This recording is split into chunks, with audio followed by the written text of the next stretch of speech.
Market वाले बेसन के लड्डू को देखकर लगता है कि इतना दानेदार और टेस्टी लड्डू घर में कहाँ ही बना पाएंगे। पर नहीं दोस्तों, अगर सही अनुपात और तरीका पता हो तो आप घर पर भी इसे आसानी से बना सकते हैं। दोस्तों, मैं लाती रहती हूँ इस तरह की कई इंटरेस्टिंग रेसिपीज, तो चैनल को फटाफट सब्सक्राइब कर लीजिए। हाय एवरीवन, मैं हूँ सीमा और मेरे किचन में आप सबका स्वागत है। तो चलिए फिर शुरू करते हैं। यहाँ पर मैंने लड्डू बनाने की सारी चीज़ें इकट्ठी कर ली है, तो मैं आपको बता देती हूँ। यहाँ पर मैंने लिया है घी, थोड़ा सा कलर के लिए हल्दी पाउडर, और ये है दरदरा पिसा हुआ काजू। काजू आप चाहें तो स्किप भी कर सकते हैं। 2 कप मोटा बेसन, 1 कप चीनी और थोड़ा सा इलायची पाउडर। जो घर में हम नॉर्मली यूज़ करते हैं वो वाली चीनी हमें नहीं लेनी है। इसे कहते हैं बूरा शुगर। ये आसानी से मार्केट में मिल जाता है। आप चाहें तो मीठे वाले बताशे या रामदाने को भी पीस कर ले सकते हैं। जो बेसन मैंने लिया है वो थोड़ा सा नॉर्मल वाले से मोटा होता है और इसे बोलते हैं मोटा बेसन या लाडू बेसन। काजू को दरदरा पीस कर लिया है। आप चाहें तो इसे स्किप भी कर सकते हैं। सारी तैयारी हो चुकी है, तो चलिए फिर इसे बनाना शुरू करते हैं। सबसे पहले एक पैन को मीडियम फ्लेम पर चढ़ा लेना है और उसमें डाल देना है बेसन। दोस्तों, बेसन को बिना घी डाले ही थोड़ा सा भून लीजिए, क्योंकि अगर बेसन पुराना होता है तो उसमें हल्की सी महक होती है, वो इससे चली जाती है। इसे लगातार चलाते हुए भूनना है। थोड़ा वक्त लगता है लेकिन रिजल्ट बहुत ही बढ़िया मिलता है। चलाते रहिएगा, छोड़कर कहीं जाइएगा नहीं, क्योंकि बेसन तली से बहुत जल्दी जल जाते हैं। आप चाहें तो फ्लेम को लो पर भी रखकर इसे भून सकते हैं। लड्डू में एक अच्छा कलर लाने के लिए मैं डाल रही हूँ 1/4 छोटी चम्मच हल्दी पाउडर। बहुत सारे लोग ऑरेंज या येलो फूड कलर भी यूज़ करते हैं। अब इसे चलाते हुए हमें तब तक भूनना है जब तक कि बेसन का कच्चापन न चला जाए और इसमें एक बहुत ही अच्छी खुशबू ना आने लगे। बेसन अच्छी तरह से भून चुका है और इसमें से एक बढ़िया खुशबू भी आने लगी है। तो अब हम इसमें डालेंगे आधा कप घी। दोस्तों, मैं लड्डू को बनाने का एक परफेक्ट मेजरमेंट आपको बता देती हूँ कि जितना आप बेसन लेते हैं उसका आधा चीनी लीजिए और उसका आधा घी। यानी कि अगर 2 कप बेसन लिया है तो 1 कप चीनी लेंगे और आधा कप घी।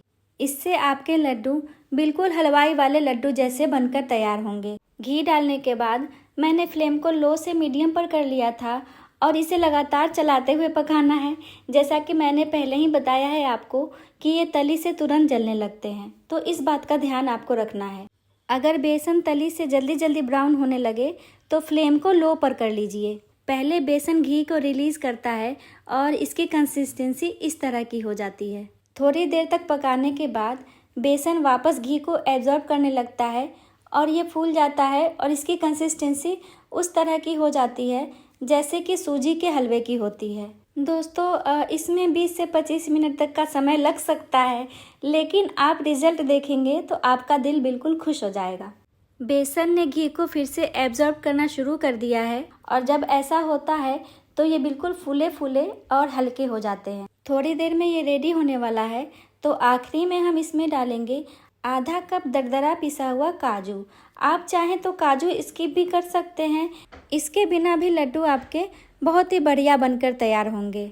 बहुत सारे लोग इसमें मगज और पिसा हुआ बादाम भी ऐड करते हैं।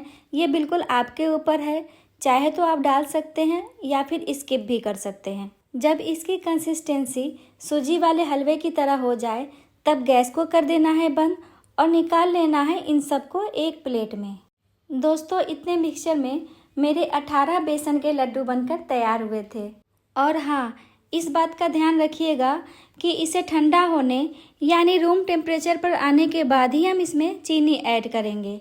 अगर हम गर्म में ही चीनी डाल देते हैं तो चीनी पानी छोड़ देगा और हमारे लड्डू खराब हो सकते हैं। ठंडा होने के बाद अगर मिक्सचर ड्राई लग रहा हो तो इसमें थोड़ा सा घी ऐड कर लीजिए, और अगर गीला लग रहा हो तो थोड़ी सी चीनी ऐड कर सकते हैं।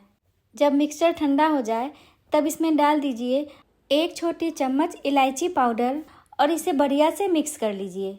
उसके बाद इसमें डाल दीजिए 1 कप चीनी और इसे भी बढ़िया से मिक्स कर लीजिए। आप चाहे तो मोटी वाली छन्नी से चीनी को छान लीजिए, क्योंकि अगर चीनी में गांठ होती है तो इसे मिलाने में थोड़ी दिक्कत आती है। मिक्सचर बिल्कुल रेडी हो चुका है, तो चलिए फिर लड्डू बनाना शुरू करते हैं।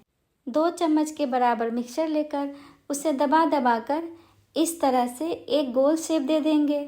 फिर हथेलियों के बीच इसे इस तरह से घुमाकर चिकना कर लेंगे।